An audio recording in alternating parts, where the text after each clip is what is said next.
Welcome back to another edition of the podcast, and tonight is our Gameweek 11 National League preview and predictions. Tonight, I'm not joined by Paul. Paul is currently flying, well, I think he will be in America now, visiting family there.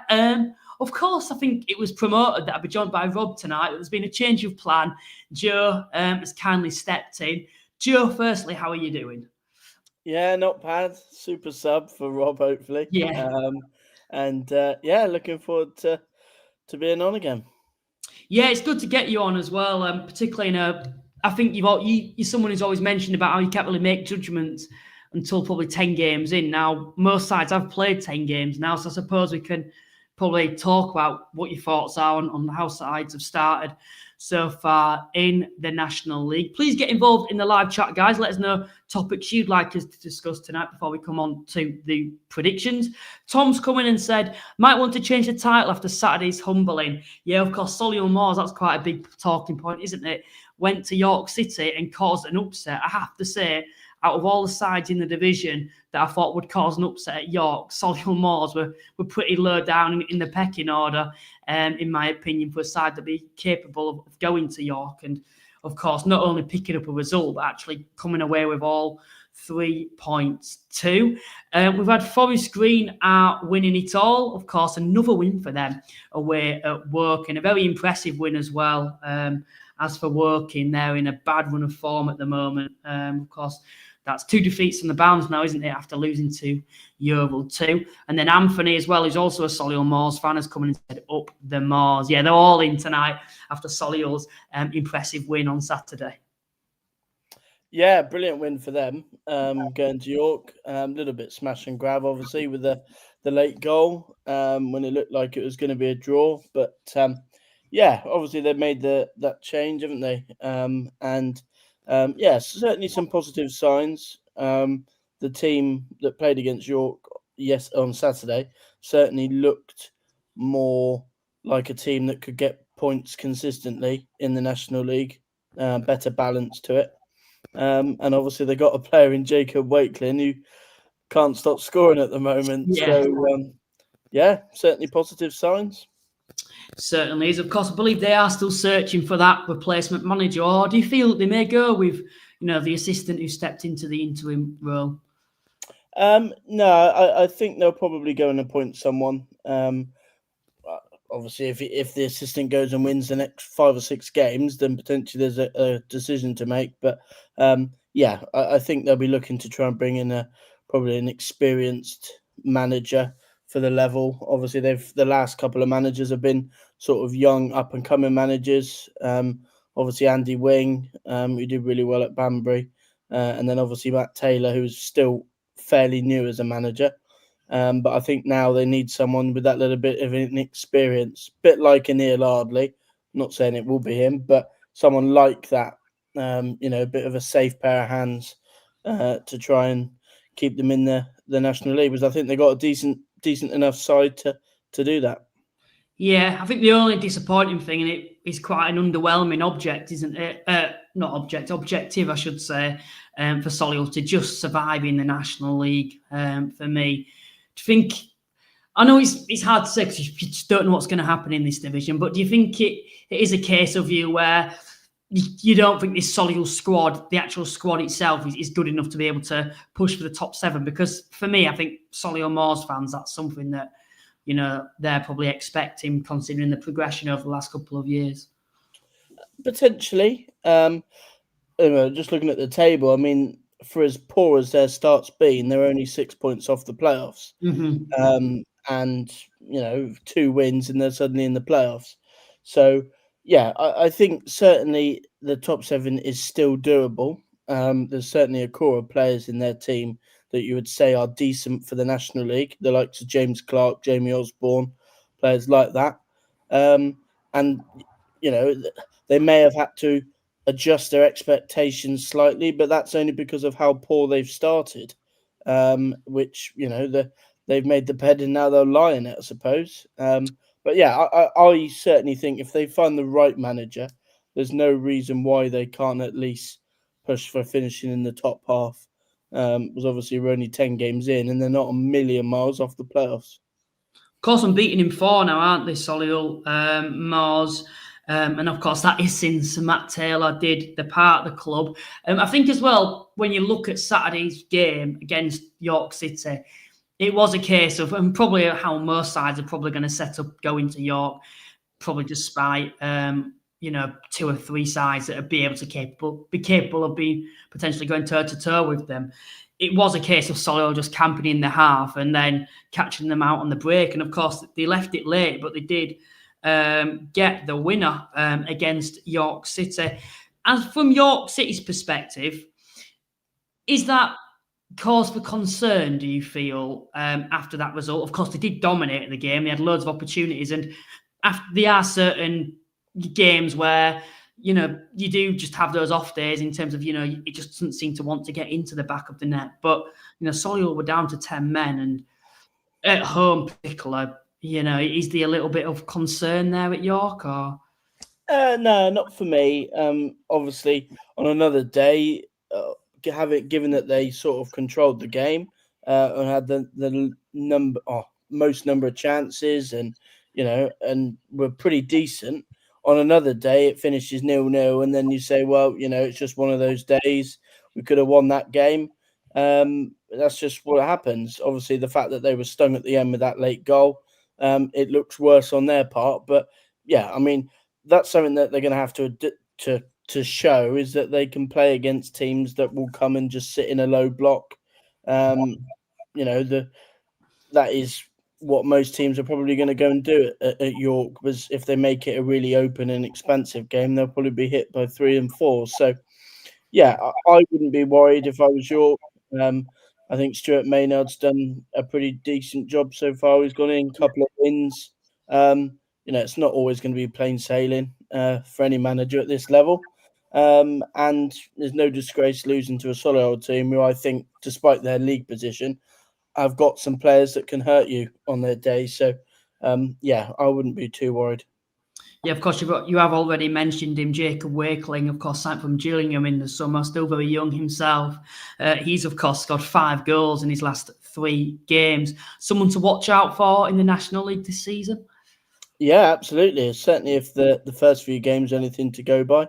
A player that obviously got that move to Peterborough, one that they probably had high hopes for after a really good spell at Swindon.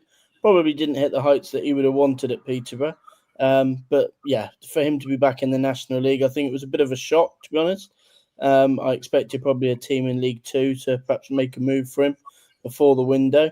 So the fact that Solihull have managed to get him is a real coup. And obviously the first couple of games that he's played for Solihull, he's shown his quality. So I wouldn't be at all surprised if he's one of the top players in terms of goals this year in the National League. In terms of, on the topic of managerial departures, of course, Eastleigh are the newest club to actually make the decision. Of course, Eastleigh have parted ways with Kelvin Davis following Saturday's disappointing result to Braintree. Eastleigh currently sits 16th in the National League. Of course, an underwhelming season as well for Kelvin Davis last season. That's something we have got to take into account. Firstly, what's your thoughts on Kelvin Davis's time at Eastleigh overall, and do you think it was the correct decision? I do. I think the spell was disappointing, certainly underwhelming on expectation. I look at that team and I think the squad is better than what we've seen the last couple of games, and certainly at the back end of last season. When you've got players like Paul McCallum in the team, you should be competitive. And unfortunately, they weren't. Obviously, they did lose Tyrese Shade in the summer, but I still think the squad they've got on paper is decent. Mm-hmm. I was actually at Eastleigh to watch one of his first games as Eastleigh manager, Kelvin Davis, when they played Solihull Moors last year. And you just get a sense of a manager, whether they're up to it. And I wasn't overly impressed, to be honest. Very quiet manager, doesn't say a lot on the touchline. It was more so his assistant that was doing most of the shouting. And he very, very softly spoken in his interviews. And he's not the sort of person where, as I look at, say, Barnet, for instance, last year with Dean Brennan, someone that's really going to drive the team on, really passionate. he just doesn't strike me as that sort of person. And that's why we've had the inconsistency that we've shown. Obviously, fairly highly rated as a coach at sort of Southampton, but obviously that never doesn't always translate into being a really good manager in the National League. So I'm not surprised they've made the change. They've obviously spent quite a bit of money in the summer, got a decent squad, and I would imagine that they'll be looking to make an appointment to try and push them towards that top 7. This appointment for me, I think, needs to be spot on. I think Eastleigh overall, when you look at the last couple of, managers that they've had there, I don't think any have hit the heights that's expected, because I see Eastleigh, particularly with the resources, with the ownership, as a side that, should be at least looking to get into the top 7. And every season, there's just so much inconsistency there. I think under Davis, something that I personally thought was that it never felt like they actually had a game plan, a system. For me, it just felt like a team of individuals, and I don't think he's got the best out of those individuals. For example, I think Paul McCallum probably needs to take some responsibility. I don't think it's a case of, you can put the blame all on the manager. Now he's gone, but, not being able to get a tune out of him. No, I don't know. I can't remember a manager who hasn't. Of course, I know he did okay, didn't he, last season, McCallum, but he wasn't to the same heights as what he previously has been. And this season, it's been quite a disappointing start. I think he's actually yet to score in the National League this season. If I look back as well at Bradbury, if I look back at Hill, they're just underwhelming managers overall. It's the same. I feel like this appointment needs to be spot on. I think Ben Strevens, when he was there, did a good job.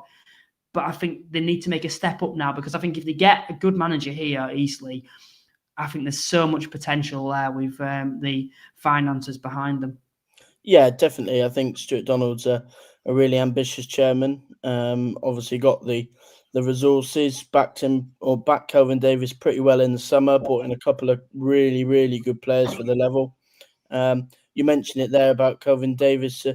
That's one thing that I probably would highlight, that in his time at Eastleigh, obviously a season or so, I never really could tell you what his style is as a manager. You obviously mentioned Matt Taylor as well as Solihull.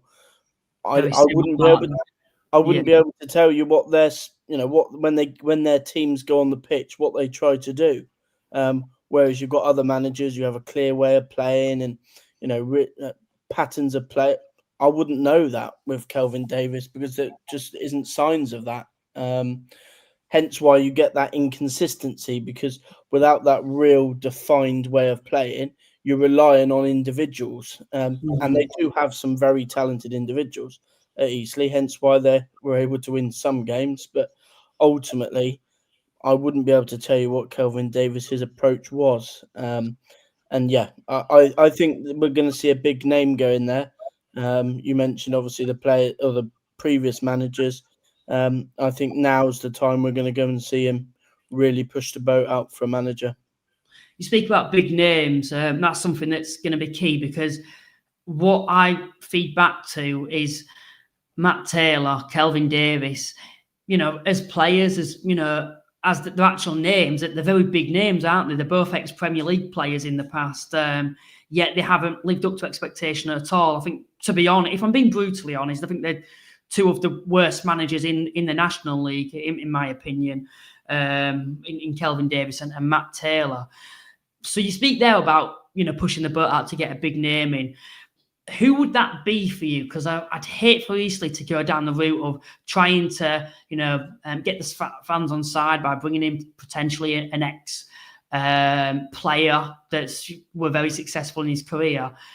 I think, to be honest, in my opinion, they should be going down the route of, and I'm sure you meant this as well, but going down the route of bringing in a very successful manager, but not only successful in higher divisions, someone that knows the National League, in my opinion. And that's something that is very difficult in it, to be able to appoint a manager in this position who's got loads of experience in the National League and had a lot of success. For me, the only one name that stands out, and it's probably slightly unrealistic, or maybe you'll disagree, is Adam Hinchelwood. And, at the moment we've had Sutton, Solihull, now Eastleigh, they'd all love to have him as the manager, but I think for all of those clubs, it does feel like it'll be slightly unrealistic. Or do you disagree? Potentially. Funny enough, I've actually got a piece coming up on this week that picking the manager that I would go for, who's perhaps not the big name, but I think's good fit for this squad. In terms of, I agree, in terms of not perhaps a big name as a player, more so like a really experienced coach. It wouldn't surprise me in the slightest if they were to go for someone like, not saying it will be, but someone like Steve Evans. Yeah. Because they've got a lot of money at Eastleigh. He goes into projects that are pretty well backed. He's obviously got multiple promotions. Someone like that. Not saying it will be him, but yeah, somebody perhaps that managed in the EFL. Because ultimately Eastleigh want to be competitive at the top end of the National League, and Steve Evans has obviously got out of the National League before. He knows how to build competitive teams, and when he's been backed, he doesn't usually go too far wrong. So someone like that, for instance. Paul Hurst, potentially. I believe he's out of a job at the moment. Of course, he got promoted with Grimsby. Yeah, potentially a name like that. Someone, yeah. Ultimately, they don't want to be going down the route of another Kelvin Davis, in that it's a a young coach that's unproven, that they perhaps need to give time to find their feet. They want a manager that's going to come in and hit the ground running to get the best out of this squad. So yeah, it'd be interesting to see they go for, obviously, if you believe the reports, they've obviously made an approach for Gavin Cowan, the Brackley manager, which I was a little bit surprised, to be honest, and I hope for his sake he doesn't take that job. Yeah. I think he's doing a fantastic job at Brackley. Obviously got a good project there. Made a Huge really contrast in it as well. In terms of going from the Brackley job to Eastleigh, it's a massive contrast in the way that I think Eastleigh fans would demand that they play compared to the way Brackley play. And like you said, he's got a winning formula there. And I think at the moment, Brackley, you'd have to say, are in a better position than Eastleigh. Yeah, potentially, certainly off what we've seen this season, in terms of backing, in terms of the squad he's got available. I think obviously you'd probably lean towards Eastleigh, but certainly if I was advising Gavin Cowan, I'd say for him to stick where he is. I think Brackley have made a really good start. Been quite impressed with them. Don't obviously score that many goals, but they've managed to get results, and I think they'll be comfortably safe come the end of the season. I put them to stay up, and I think he's got a good job there, so I'd stick it out. Obviously, it's a big commitment to move from Brackley to Eastleigh, and I think he's probably best to stay put. Now, I'm going to kind of put you on the spot here, so I do apologise. But, of course, there's three managerial jobs available in the National League now. And, of course, what often happens is a lot of managers link in, so the same names will be called out. I'm sure we haven't spoken about them yet, but Hornchurch's manager, Dan McMahon, I'm sure all three clubs, there'll be people that have put them, said they're suitable for all three clubs. Now, specifically for each club and their ambitions, and I think all are very similar in terms of probably want the playoffs, but which managers would you pick for each one? I know I am putting you on the spot now, so we could do it together if you want, or you can kind of just tell me which managers you would have for each club. Yeah. So I think for Sutton, I think the one that stands out for me is Adam Hinchelwood. That's the one name that I think they should go for. They've got a really young, exciting group of players. Ideally, they need a really good coach, and Adam Hinchelwood is that. There's a couple of players at Sutton that he's already managed at Worthing, the likes of Vincent, the likes of Dabra, and I think there's the players there for them to play some really exciting football. It weirdly, as much as he did a fantastic job last year, I actually think that Adam Hinchelwood is more suited to sort of a Sutton than a York. I think York are very much win at all costs, whereas I think Adam Hinchelwood's a manager who perhaps is better when he's able to go into a team, sort of try and improve players and play some decent football. And yeah, for me, obviously he's going to have a lot of interest, and he himself will probably feel that he's good enough for an EFL job. But I think if Sutton want to bring in the right person, I think he has a lot of ticks against his name for that job. I think as well, from the managerial perspective as well, if those are the three jobs that are available, I think Vadim Hinshelwood, Sutton stands out by a country mile. You know, you've mentioned there the players that, of course, he's managed before at Worthing, but also players that, you know, he'll be well aware of from Slough or Bonner, you know, players that, you know, he'll have managed against in the past, and probably players that he's been looking at potentially bringing to York potentially in the past. And I think Sutton a side that would back Adam Hinshelwood as well, particularly if they'd be able to get a name like that in. And I think he's a well-respected manager in this division overall. So I don't think the board will be holding back to be able to, you know, supply funds, particularly when we know Sutton probably do have a fair bit of money to be able to compete for the playoffs.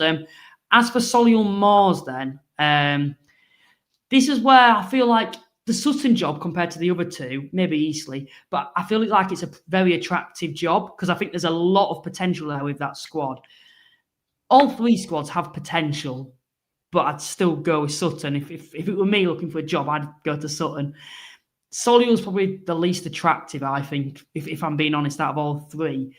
So who do you think would potentially, it could be a little bit ambitious, but realistically go there that would suit the job? I would go with the name that you actually mentioned earlier. I would probably go with someone like Paul Hurst. I think Solihull Moors, for him, you might not say it's not that attractive a job. I think someone like Paul Hurst would probably see that as an attractive job for him. I think he'll certainly look at that and feel, yeah, you know, there's a nucleus of players there that can get him success. Obviously, been promoted twice from this league with Grimsby. He knows this league inside out, and I think going into a club which has got a pretty good ownership, Darrell Eales, with a pretty decent group of players, I think he'd be quite excited for that. And yeah, I think that's the sort of manager. I obviously mentioned earlier that I think that they need to try and appoint an experienced name in there after Wing and Taylor. And someone like Paul Hurst, I think, would be a really smart appointment for them. Gives me kind of the Neil Ardley sort of vibes, I suppose, you know, Paul Hurst going to a Solihull Moors. And I think, to be honest, when I look at managers that are available and that are realistic, I think that would probably be, it's an ambitious one, certainly, but I don't think it's out of their reach for Paul Hurst to, you know, go there. As for Eastleigh, another club that I think, you know, if you can get that manager spot on, I know we've flirted with a few names, haven't we, that could potentially manage there. Who would be the ideal name for you if you the Eastleigh board looking to appoint someone? Yeah, I mean, it's not going to be probably that popular name, I don't think, for Eastleigh fans. I think they'll be looking at someone a little bit higher. But in terms of sort of geography, in terms of fit for this Eastleigh team, I would go with the Tottenham manager, Jimmy Ball. I think he's a manager that is obviously fairly local in sort of Southampton way. He plays a fairly direct style of football, which I think would get the best out of Paul McCallum. He's at AFC Tottenham, who are incredibly well backed in their league. And he's obviously got promotions as a manager with Tottenham, been a coach at a higher level. And I think that what he's done with Tottenham, I think he could do a similar job with Eastleigh in terms of making them quite a direct team. And yeah, for me, that is my pick. Probably a little bit bold, but yeah, I think for what Eastleigh need in terms of bringing in a coach that can play a fairly direct style to get the best out of McCallum and build from there. I like what Jimmy Ball's done at Tottenham. Steve Cottrell's another name. I don't know if he'd go all that way down, but he's another one to as well add to the list, of course, with Forest Green last year. I thought did a reasonable job, to be fair. I think for any side coming down and to finish in the top 3, I think it's respectable too. But there's a lot of names, and I'm sure there'll be more managers that have been sacked in the next coming of weeks or so. And there's a few more that are certainly under a lot of pressure at the moment. Someone's come in tonight and said Southend meltdown on Saturday game would have never been played, finished regardless if we had some working rain covers. And then, of course, a channel member who's a Southend fan has said, evening, guys, my contacts with rain cover supplies. Well, let me redo that. Evening, guys, my contacts with rain cover suppliers. Well, ones that not made out of net curtains. Anyway, if so, give Dale a head up, lol. Yeah, 2 hours before kickoff, Rochdale announced, of course, that the game would not be going ahead. There's certain factors that Southend fans have stated online so the only reason it didn't go ahead because of Manny Disavoué being injured. But to be fair, it's not Rochdale who make the decisions, is it, on whether the game is going to be called off? It's the official. And of course, I think for Southend fans, it's not the best situation, is it, at all, when you're travelling all that way up. So I do understand the frustration. But it's not just Rochdale. It seems to be a lot of clubs that just leave it so late. And it's a topic that we have to bring up every single year. And I don't know what the solution is. Have you got a solution to stop them being from so late? No, not really. I think, obviously, I think when, obviously, it's not great for the Southend fans to have travelled all that way. Most of them likely already in the area when the game was called off. People obviously saying about Disavoué. I think that's I think that's just trying to make up stories for the sake of it. Obviously the referees will do their process that they normally do. You can't help the weather. You can help the fact that the pitch should be better. Obviously we were assured in the summer that Rochdale had done a lot of work on their pitch and that it was going to be up to standard. Obviously, I know Halifax themselves have done some work on their pitch. If we're going to be getting games called off in September for weather, I'd be a bit worried about whether or not Rochdale are going to be able to play games in sort of January, February, when it would be even worse. So, I think there's got to be some work done on their pitch. Clearly, they haven't done enough work on their pitch.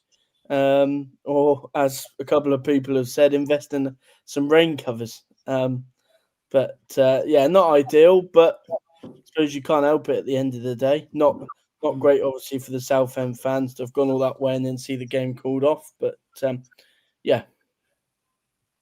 Yeah, it's just like you've mentioned, it's quite a regular occurrence, isn't it, for Rochdale? Now, Halifax have had some awful situations over the last couple of years, and Rochdale themselves, I think it's had a detrimental effect on their form, on not last year but the year before, missing out on the playoffs, potentially last season, getting the momentum together, to be able to probably get that momentum before you actually head into the playoffs. Because although they finished 4th, it felt like, anyone were going to finish 4th that season because no one wanted to, did they? If we remember the form towards the back end of last season.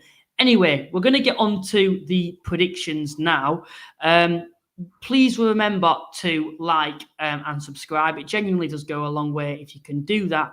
But these are the scores on the doors at the moment. It is not 50-50, that were last week, but it is still level. It's 59-59 at the moment. It's a bit of a coincidence that we're still level at this point. I think last week we were level and the week before there was only like 2 points in it. So hopefully we've gone for some different predictions this week, Joe, to be able to create a little bit of a gap on each other. Yeah, I'm amazed really that the scores are level, even despite my dreadful week where I only had about 2 points. Yeah. Obviously that's quite apt that 10 games in and it's sort of level. That just goes to show how tight the National League is, I suppose. Yeah, it certainly is. Please also remember, guys, to check out our channel sponsors, Cards Accepted. There's a link in the description for you to do that. You'll get 50% off your card machine. If you'd like to play along, this is how you do play along.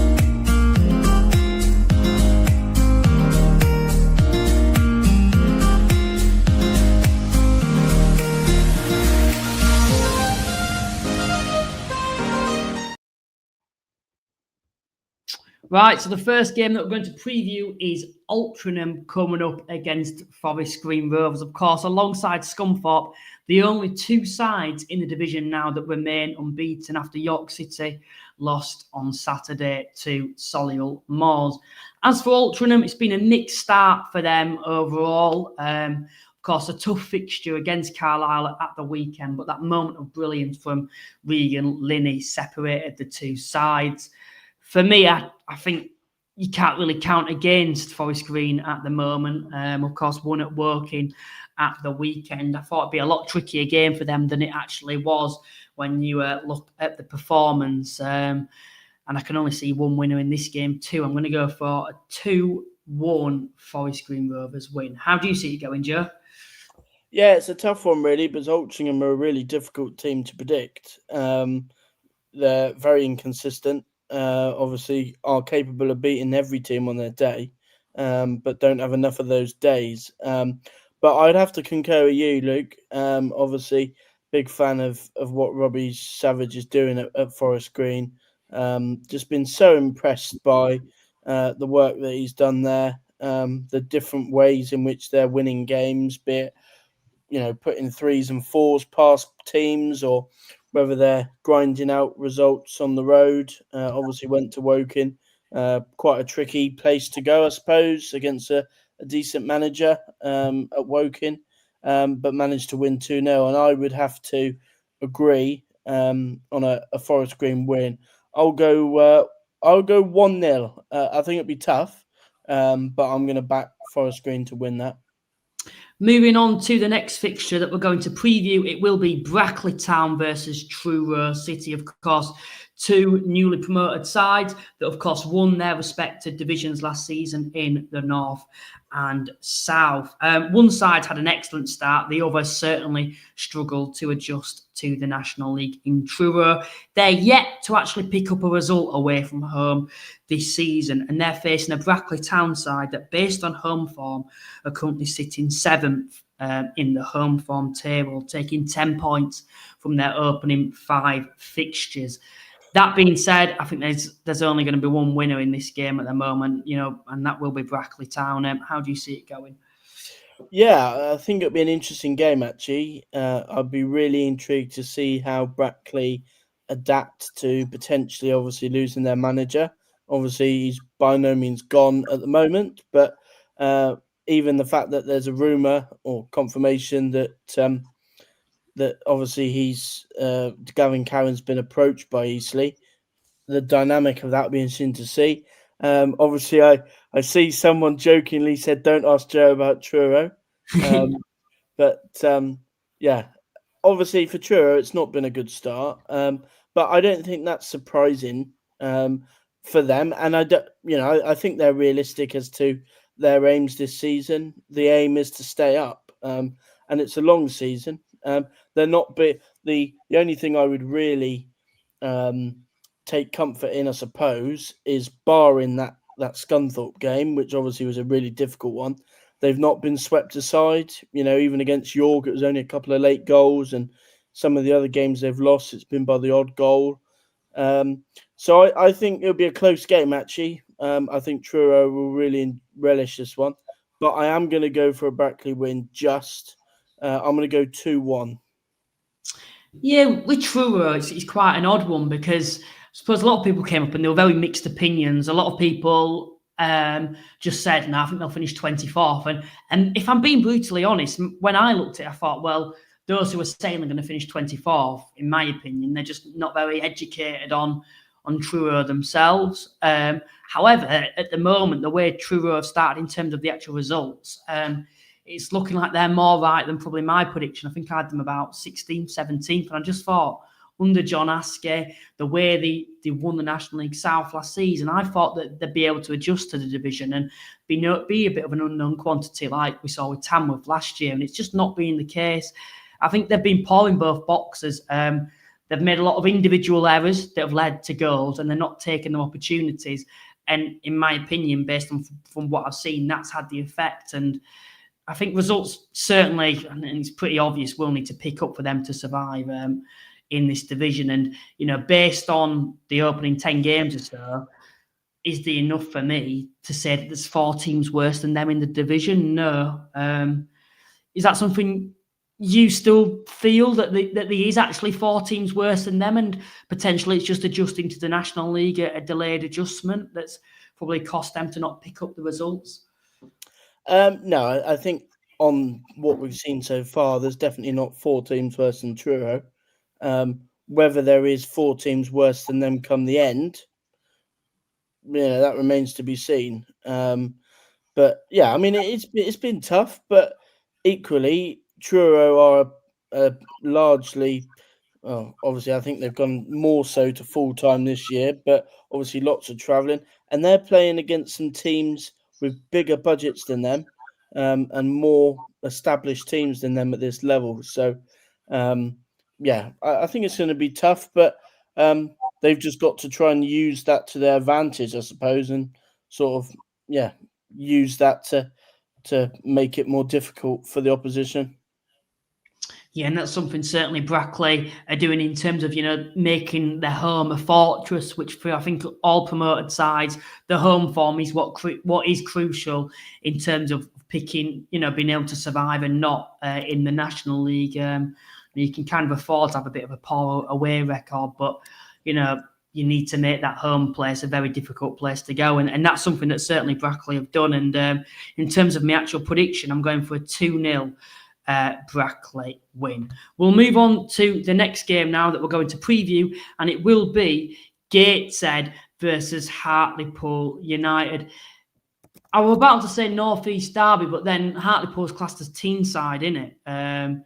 So it's not, but they're both probably, alongside Carlisle, the 2 most northern sides in the National League. Both had some disappointing results as of late. Hartlepool got off to a great start in the National League, picked up some very impressive results against the likes of Southend United, but as of late, seems like they're struggling to score, which is quite disappointing considering they've got the likes of Alex Reid there, who was so prolific last season at Wealdstone. As for Gateshead, been very, very hit and miss this season. When they seem to win, it seems to be going all right for them in their favour. And then when they lose, it feels like they're a very, very poor side. I think against Halifax at the weekend, I wasn't particularly too impressed with them at all. And when I look at the highlights, it doesn't feel like that style of football that's been so effective for them in recent years is being as effective this year. I think a lot of sides are finding them out, and I don't think they've got the quality to be able to get the best out of that system. And I think Hartlepool defensively are pretty strong. So I can't see Gateshead causing them any issues. And I think Hartlepool, they're bound to score at some point, particularly when you've got the likes of Alex Reid and Jermaine Francis going forward. So I'm going to go for a 2-0 Hartlepool win. How do you see it going? Yeah, obviously they lost at the weekend to Aldershot, but obviously speaking to Rob, he actually felt that Hartlepool had quite a few chances in the game. Obviously Marcus Dewhurst got man of the match for Aldershot, made a couple of really good saves. So it's not that they're not creating. I think that as on the whole, I think that they could do with 1 or 2 extra creators. But yeah, as you mentioned, obviously they got Alex Reid. I think they'll be fine. Obviously, the team is very new, lots of signings in the summer, and it takes time to find your quality in front of goals. So, of the 2, I think Hartlepool are in a better shape and certainly made the better start. And I would back Hartlepool to go there and get a result. I'm going to go 1-0. Hartlepool, for me, in terms of that forward line, you've mentioned I just feel like they're missing a couple of pieces in that jigsaw to make them a very, very good side that will finish in the playoffs this season. And there's one name in particular that's probably unrealistic because there's 3 other clubs that are reported to actually sign him. But if they could get him on loan until Christmas potentially, before the EFL window opens, Chris Clark would just be a perfect fit for them. I think for him, I think he'd actually be better off going there to one of the 3 sides, because the way York and the way Forest Green in particular are playing, well, maybe not York actually, but in terms of the quality they've got going forward, or the depth in quality, he's not even guaranteed to start. As for Forest Green themselves, they're quite stacked in that position and they're not going to want to change a winning side. So I just think for him, he'd just fit into that Hartlepool system perfectly, and he'd be able to create for the likes of Alex Reid. I don't know what your thoughts are on that. I don't think it would happen, but... yeah, potentially. Think as well, I just think of a Carl Roberts or a Con Clark, someone like that in that number 10 role would be perfect for Hartlepool. Yeah, I think Chris Con Clark would be a lovely addition. I'm surprised he hasn't had more of an opportunity at Peterborough, I have to be honest. Yeah. Obviously, we saw what he could do at Altrincham. Brilliant player. Fabulous off sort of coming in off that left side. And yeah, certainly in terms of creating, he'd be a fabulous addition. Obviously, a number of teams have been sort of rumoured to be in for him. Hasn't gone anywhere yet, but I wouldn't be at all surprised if it's too long before we see somebody in the National League sign him. Moving on to the next fixture, we'll have a look at, of course, last week. This might have looked like quite a straightforward prediction here. I think most people will still be backing Rochdale to win, but suppose after Solihull's impressive result at York City, potentially it could be a bit of a banana skin for Rochdale. I think they're going to win 2-1. I still think they're going to have enough, but I think Manny Disarue, is he suspended for this one, or was it just suspended for Saturday's result? I'm just trying to think now if he's out or not. But if he's out, that could change things potentially. But no, I think Rochdale will win 2-1. How do you see it going? Yeah, I suppose even if Manny Disarue is not available, I suppose one of the benefits that they have got is that they've built a squad in the summer, which is pretty stacked in the forward areas. Obviously, the likes of Devante Rodney and Henderson, Levi Manchi, they've got some good players at the top end of the pitch. I think it'll be an interesting one, actually, because Solihull Moors have looked a little bit more like themselves. Obviously, Solihull Moors go into this one off the back of a really good win against York. And Rochdale go into it a little bit rusty, having not played on the weekend, and obviously no game before that. So, yeah, I'm gonna go for a draw. Actually, I'm gonna go with a 2-2 draw. Yeah, I think Solihull are scoring a little bit more at the moment. Yeah, I think a draw. Let's go for a draw, 2-2. I think as well, I didn't actually know this, but Mancini is likely to be out injured as well for Rochdale. He's another player for me that I've always admired him in this division. If he's just staying fit, isn't it? That's been the issue for Mancini, even when you look back at his time at Hartlepool too. I'm not sure it works, but the reason Manny Disarue was suspended was because of having too many yellow cards. When you get that amount of yellow cards, I'm just trying to think, does that mean he's suspended for 1 game or 3 games? So if he's only on 5 yellow cards, it'd be 1 game. Obviously, he would have served that on the weekend against Southend. Yeah. Obviously, because their game didn't go ahead. Hasn't, yeah. Yeah, it will carry across to this one. But yeah, I suppose that's the luxury of the quality of their recruitment in the summer, is that for as good as Manny Disarue is, they shouldn't really miss him because they've got options to come in. So, yeah, of course, Devante Rodney as well. He's been scoring a lot this season. Certainly goes under the radar, in my opinion, because of what Disarue brings to the table. Moving on to the next fixture anyway that we're going to have a look at, it will be Woking versus Sutton. The battle, I suppose, of the underperforming sides at the moment. Neil Ardley must be under a little bit of pressure now at Woking. Of course, they had new ownership last season. I think an expectation that they'd kick on. And it's been a very disappointing start for them. Sutton still searching for that new manager. Both sides overall struggling to score. Woking have scored 12 goals this season, but I think it's a little bit misleading because in one of those fixtures, they scored 5 goals against Gate. Was it Gateshead that they beat by 5-0? And if you take those 5 away, they're struggling to score in individual matches. And I think they do probably need to be looking to strengthen going forward. As for Sutton, they're not particularly scoring too many goals either. And I just think when both sides are underperforming at the moment, I can't see many goals. I'm actually going to go for a 0-0 draw. How do you see it going? Yeah, Woking have struggled at home, just a 1 win. And I still maintain that Sutton's squad is decent. I think there's some quality in it. I think there's certainly more to come from it than we've seen so far. I think, Neil Ardley likes a draw, doesn't he? So I'm actually going to go for a 1-1. I think that they'll be held at home. So, yeah. Moving on to the next fixture that we'll have a look at, it will, of course, be we'll leave that till the end, actually. Aldershot Town versus Yeovil Town. Aldershot, great win on Saturday. After a bit of a disappointing result at Carlisle, albeit I think there's no shame, I suppose, in losing away from home to Carlisle, but I thought potentially could have caused an upset. But nevertheless, they got back to winning ways against Hartlepool at home.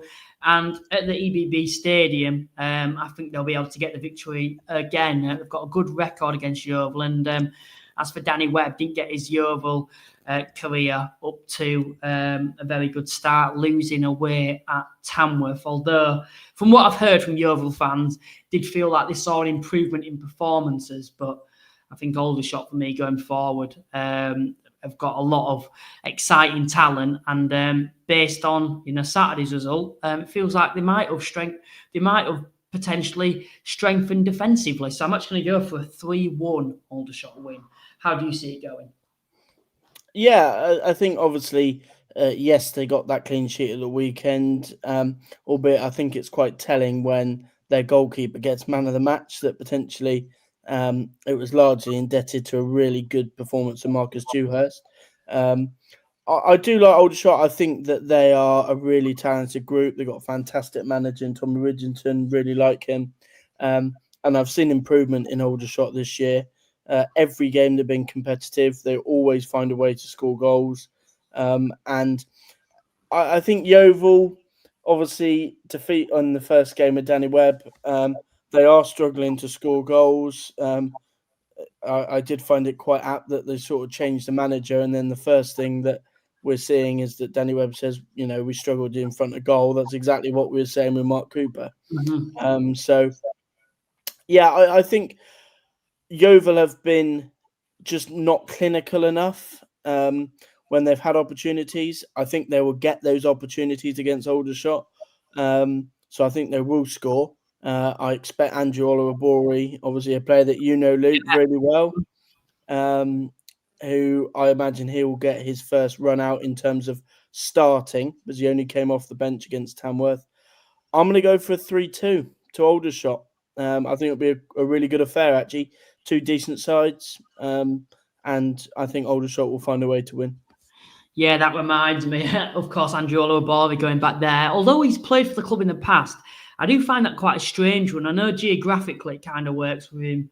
I might be wrong when I say this, but I think Exeter is kind of that area in a way. I just know they're both miles away from everyone else. But of course, he's been at Exeter and he's previously been at Yeovil. But last time he was at Yeovil, he wasn't the best of stints there.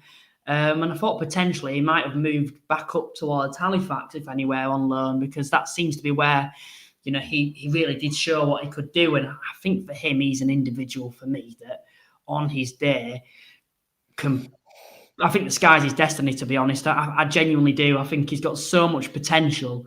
If he could just be a little bit more consistent, and Danny Webb will be very aware of him, I think, from when he was at Chesterfield and, he played against Andrew Oluwabori, because remember that fixture for Halifax when they beat Chesterfield, and the day Chesterfield could have won the league, and Andrew Oluwabori just absolutely tore Chesterfield apart that day. So potentially, under Danny Webb, he clearly appreciates, his qualities, and if he can get the best out of Oluwabori, he'll be one of the best attacking talents, if not, well, maybe not the best, but one of the best attacking talents in the National League this season, without any doubt. He's got so much ability there.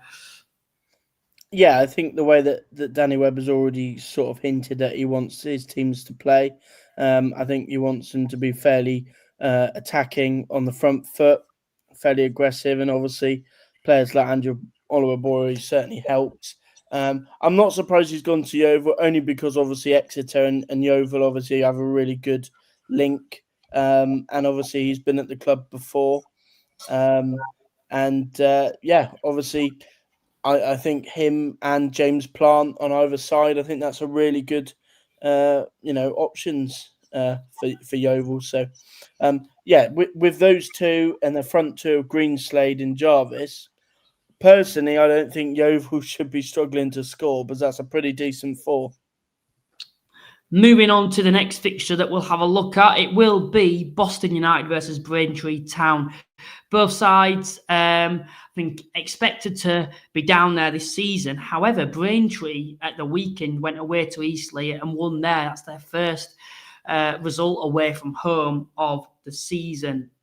Boston losing to Boreham Wood at the weekend themselves, after actually in the previous week getting a good point away at Southend United. I'm thinking a draw for this one. I'm going to go for a 1-1 draw. How do you see it going? I think certainly Boston need the win. Obviously struggling in the league. They almost need to try and play this one as if they're playing the National League Cup, because they've been brilliant in that competition. Braintree, obviously, a really good start to the season. Again, they've sort of proved people wrong. Steve Pitt's doing an excellent job as manager, and he's already elevated the group beyond what I thought that they would do at this stage. I'm going to go for a Boston win. I think Boston really need that win to try and kickstart their season. And I'm going to go 3-1. Moving on to the next fixture that we're going to have a look at, it will be Eastleigh versus Southend United. Eastleigh searching for a new manager. As for Southend, didn't play at the weekend, I don't believe. And of course, in the previous game, we dropped points at home to Boston. Of course, now I think back, of course they didn't play because the Rochdale game got called off. Managerless Eastleigh, there's potential there, but I just think Southend will have too much. So I'm going to go for a 2-0 Southend win. How do you see it going? Yeah, obviously, it'd be interesting to see how Southend do in this one, given that they've had obviously a week off with that no game against Rochdale. After a team sacks their manager, you always get a bit of a response, don't you? So I wouldn't be at all surprised if we see a better Eastleigh here than what we have done so far. I'm going to go with a draw, actually. I think, I maintain that this is a talented Eastleigh group. And I think with obviously Davis having now gone, I think we'll see a response. I think we'll see the likes of McCallum and players like that really step up to the plate. I'm going to go over 1-1. Moving on to the next fixture that we'll have a look at, it will be Morecambe versus FC Halifax Town, because Halifax got a great win away at Gateshead. From what I've seen of Halifax, I'm not too concerned this season for me. Potentially playing Morecambe at a bad time. Of course, the Morecambe manager early on in the season said by the end of September we should be able to compete in the National League. Of course, they made a few additions in the past month or so, or even in the past week. And the results are starting to come now for them, picking 4 points from the previous 2 games. Of course, beating Wealdstone at the weekend. I actually thought when I watched the highlights as well, they look to be playing some very, very nice football. And I think Halifax are capable of playing nice football this season too. They've certainly scored a lot more goals so far. And looking like they could carry on that compared to potentially where they were quite a defensive side under Millington. I'm going to go for a 2-2 draw. I think this will be a bit of a cracker for me. I think there's a lot of attacking talent for Halifax, and I think there is for Morecambe with the likes of Kane, who of course has yet to score, but has got a fair few assists. The striker anyway, Musweke, I think it is, who's previously been I remember in Leicester's academy, he got off to a good start. Of course, he scored at the weekend. Ben Tollett. There's a lot of quality there for Morecambe, and I think going forward, these for Halifax and the likes of Cower and the likes of Harris and Cook. I think the list goes on for both sides. I think it'll be quite a cracker. I'm going to go for a 2-2 draw. How do you see it going, Joe? Yeah, I mean, I've certainly been impressed with the way that Morecambe have played in the last couple of games, really attacking football. A little bit sort of gun-ho at times, but that's what you want to see as a neutral. Equally, I've been impressed by what I've seen by Halifax. Really starting to get going under Adam Lakeland. A couple of really good performances in there. Obviously, some really good comments with regards to the actual style of football, which I think Halifax fans certainly wanted to see after Millington. I'm going to go with a draw. Like you, I think it'll be a really good game. I'm going to go 1-1.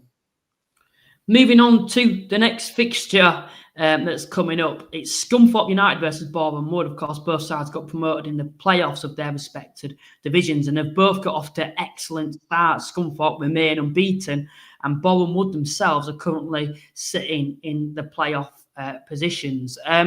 For me, I think out of both sides, I think Boreham Wood can very much compete for the playoffs this season. I think they've got a manager who knows this division like the back of his hand. I think going forward, they've had more quality than they've had in a long time, probably going back to when they had Shamanga. I think they've got, all round probably as much quality as that in the likes of, Brunt, Sousa's coming to decent form, and having 2 good strikers there in Rush and Norris who got off to good starts as well.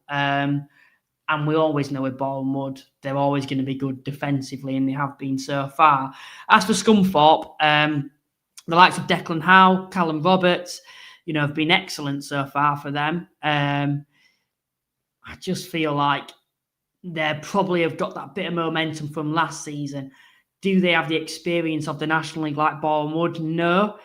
And I think in this fixture, I'm actually going to go for a narrow 1-0 Boreham Wood win, which would mean that Scunthorpe lose that unbeaten record for them so far this season. I think they'll be fine. I think they'll do a lot better than I thought they would, Scunthorpe, but I still feel like there's that momentum from promotion. And when I look across the squad, I think going forward, they've got some quality players, but they're probably a little bit more thin. And I think if any of those got injured, I think they'd be in a bit of trouble, if that makes sense. So I'm going to go for a 1-0 Boreham Wood win. How do you see it going, Joe? Yeah, I think this is certainly the game that interests me the most in this week. I think 2 sides that have started the season really well, perhaps a little bit above where I expected them to be. I've been quite intrigued by some of the players that we've seen, the likes of Ollie Ewing and Jerry Dawson for Scunthorpe, who've sort of been under the radar a little bit. And then obviously for Boreham Wood, I've been quite intrigued by the way that they've adapted their way of playing from what they usually do under Garrard. A little bit more pace, a little bit more emphasis on getting the ball out wide, and a little bit more creativity in midfield. I'm actually going to back Scunthorpe, which Scunthorpe fans would be shocked given that I set where I predicted them for at the start of the season. But I think sometimes when you've got that that target of, let's stay unbeaten, I think that will, drive them on. I think both teams will be fine come the end. Obviously, yes, I put them Scunthorpe to struggle, but I've been quite impressed by what they've done so far. But I'm going to go with a 2-1 win for Scunthorpe. Got a bit of stick saying, Luke, when are you going to realise Scunny are good? I'm not saying they're not good, but I don't think they're a top 7 side, and I think Bournemouth are, and therefore that's why I've gone for Bournemouth to win.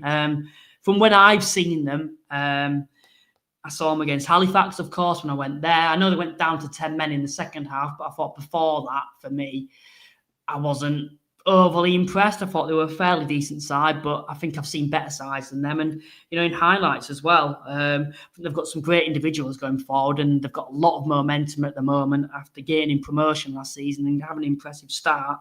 However, I'm really impressed with Bournemouth at the moment, and it's more of a case of Bournemouth being really good than me actually thinking Scunthorpe aren't a good side, if that makes sense, going into this one. So I'm going for Scunthorpe 0, Bournemouth 1. Moving on to the next fixture that we'll have a look at, it will be Tamworth versus Wealdstone.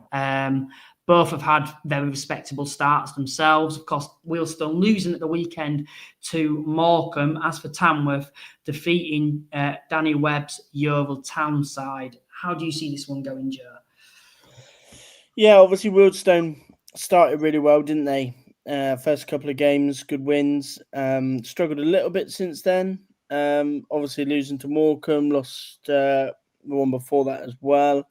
Tamworth have sort of done the reverse of that. Not started great, but the last couple of games been back to it, more like what the Tamworth that we saw from last season. And one thing Wealdstone have shown is that even if they haven't won games, they've been competitive, and they've always been in games. And I think they'll be in this one, but ultimately I'm going to go with a Tamworth win. I'm going to go 2-1. I agree with you on that. Like you've mentioned, Wealdstone in all fixtures, I think, have been able to compete. They've not been rolled over, and they've managed to, pick up some really good results, and that's why they're in a healthy position at the moment for them. As for Tamworth, I think it's more of the same from last season, isn't it, for them? And I think Stadium, it's going to be a very difficult place to go, and particularly midweek. I know both are part-time, but Wealdstone having to travel. I'm going to go for a 2-1 Tamworth win like yourself, which does, of course, leave the last game and the featured game of the game week. Potentially the game of the season so far. The two favourites to win the league before a ball was kicked. Of course, I think Forest Green and Rochdale have certainly joined the party now in terms of being able to compete for the title this season. But these two themselves will probably still see it as being a realistic aim to win the title. Carlisle, I think I've probably got to hold my hands up. They've really come into form recently. Of course, only one defeat in 6, I believe, for them, and only one defeat all season too. As for York, have had an excellent start under Stuart Maynard, despite that disappointing result on Saturday, losing to Solihull Moors. I'll actually be at this game. I've been granted pitch side access, so if any of the fans want to potentially come for some predictions while I'm there, then you will probably see me and my mate doing that. But it's certainly an intriguing fixture. Carlisle, Regan Linney, he's certainly the poster boy at the moment for them. Scoring a lot of goals, the top goal scorer in the division, but not only the amount he's scored, the type of goals that he's scoring as well.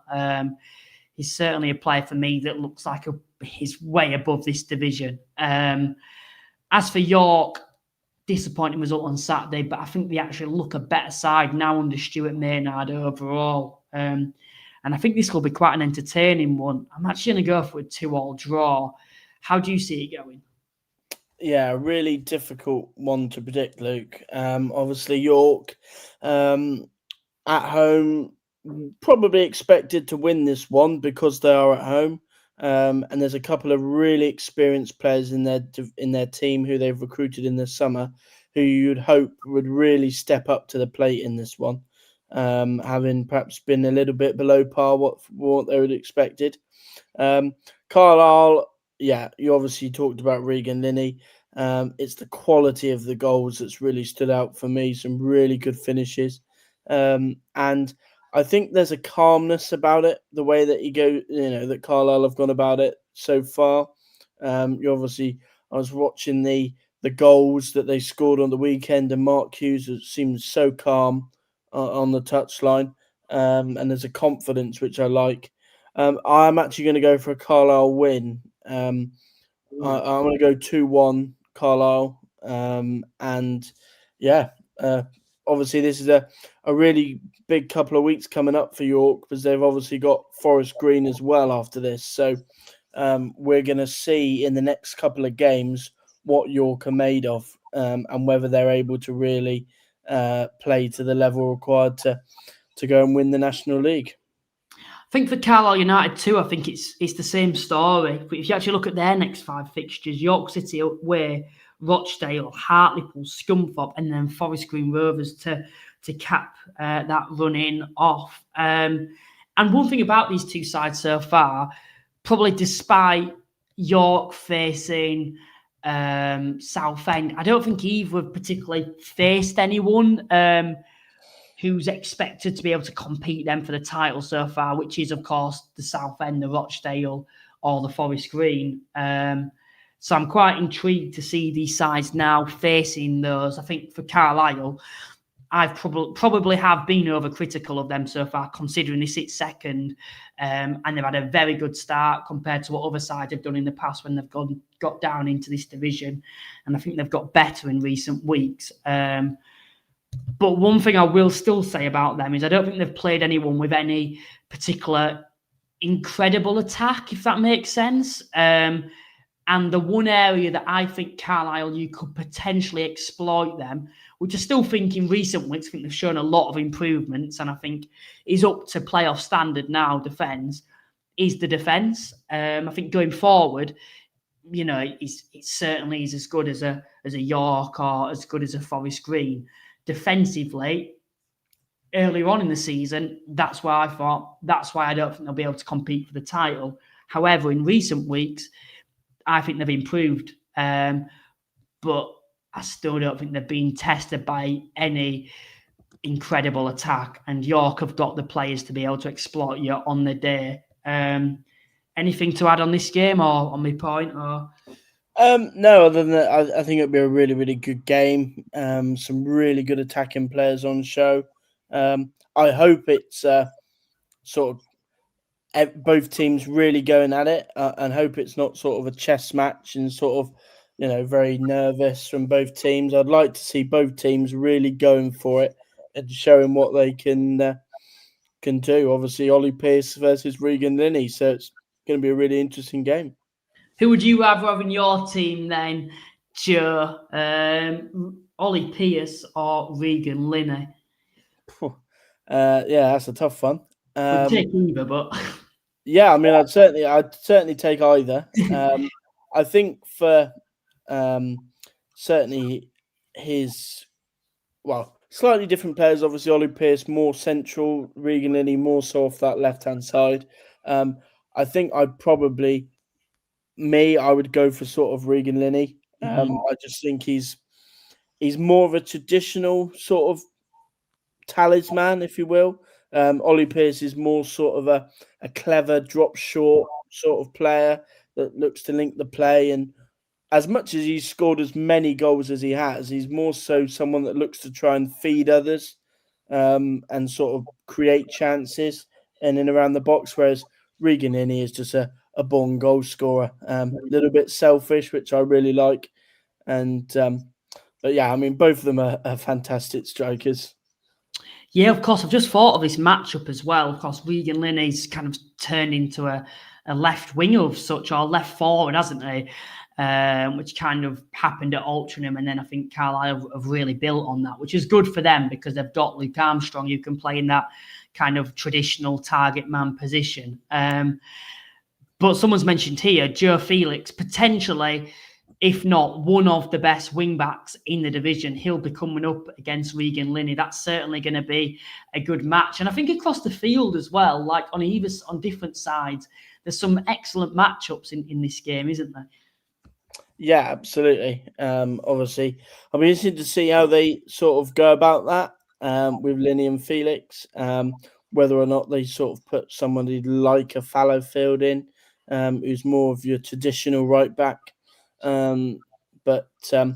Yeah, it's going to be a good game. It'll probably end up 0-0 now we've said all this good stuff. Yeah, it should be a cracker. It'd be very disappointing if it wasn't 0-0, considering both attacks. Like the York Southend game, I wanted more from it, but I could kind of have seen that 0-0 coming because both have got excellent defences and potentially more with the way Southend play in terms of, it's harsh saying they play not to lose, but particularly at home to York, it's a good point. And I think for York going there, away from home especially, they'd probably say that's a good point for them too. Whereas this fixture, both have got some incredible attacks. And I think both have certainly got good defences. But if you look at the attacks compared to the defences, they were, a lot more better, I think, if that makes sense overall. And I'm expecting a lot of goals in this game. And hopefully it does live up to the expectation. Absolutely, yeah. Brilliant. Joe, well, I think that more or less wraps up the predictions tonight. Joe, I do really appreciate you joining me and stepping in tonight. Yeah, cheers for having me on, Luke. And obviously, good luck to you for your uni course that starts tomorrow. So hopefully, obviously, you'll enjoy that. And yeah. Brilliant. I do really appreciate it, Joe. And it does start tomorrow. So I've kind of gone through Freshers Week now. And it's been decent, to be fair, overall. But no, please remember to like and subscribe. It does genuinely go a long way if you can do that. Of course, we're trying to get to 3,000 subscribers by the end of the National League season. Also, check out our sponsors, Cards Accepted. There's a link in the description for you to do that. And also, if you'd like to become a channel member, it is just £2.99 a month for you to do that too. Thanks to everyone that's tuned in tonight. As always, we do really appreciate it. And we will see you for Thursday's fixtures. Bye for now.